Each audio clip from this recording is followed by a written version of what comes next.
مساء الخير على كل حبايبي واخواتي، عاملين ايه؟ يا رب تكونوا بخير. وحشتوني جدا جدا. النهارده بقى منزله لكم بفيديوهين، بس معلش اعذروني وما نازلين متاخر شويه. انا عايزه بس اقول لكم ان انا عندي التحميل فيه مشكله يا جماعه، مش عارفه بقى من ايه. فبحاول بقدر الامكان ان انا اضغط على نفسي والله في موضوع التحميل ده.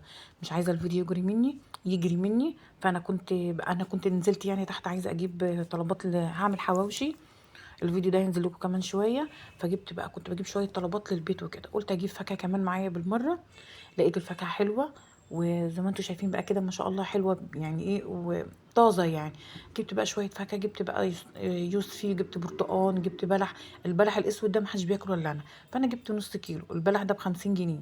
جبت نص، انا نص كيلو. انا اتفاجئت طبعا ان يعني في حاجات غاليه وفي حاجات يعني متوسطه.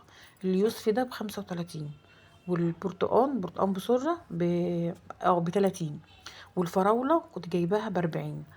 وجبت ايه تاني؟ دي بس الفاكهة اللي انا جبتها، اللي هو البلح الاسود ده ب50، واليوسفي ب35، والبرتقان ب30، والفراولة ب40. يعني بوريك هنا، بقولك بس الحاجة حلوة يعني حلوة ونضيفة. على فكرة في اسعار تانية، يعني في اسعار اقل من دي. بس انا يعني انا بجيب من عندي يعني خضراتي او فكهاني بتاعنا. فانا بجيب من عنده الحاجة دي حلوة يعني وكويسة يعني وكده. وفي اسعار برضو اقل من كده. بس انا لقيت الحاجة بقى دي قدامي فجبتها يعني وكده. جبت بقى البرتقان واليوسفي زي ما قلت لك. والمج اللي انتوا شايفينه ده، المج الفخار ده برضه انا لقيته برضه كده في سكتي، جبته بقى قلت عشان اشرب فيه النسكافيه. وجبت ايه تاني بقى؟ وجبت بقى شويه خضار. هنا بوريكم بس المج شكله حلو ازاي، ده فخار. وجبت بقى كمان وجبت خضار. جبت يعني خضار اللي هو يعني حاجات السلطه. جبت طماطم ب10 جنيه يا جماعه الكيلو. وجبت يعني جبت نوعين طماطم، بس برضو بنفس السعر. يعني دي ب10 جنيه، بس انا جايبها دي مستويه شويه، دي عشان للصلصه وكده. جبت كيلو منها. وجبت بقى كمان كيلو. المقطع ده هيتقطع بس هيتعاد تاني. دي بقى الشنطة دي فيها خيار وفيها طماطم، انا هوريهولكوا دلوقتي تاني.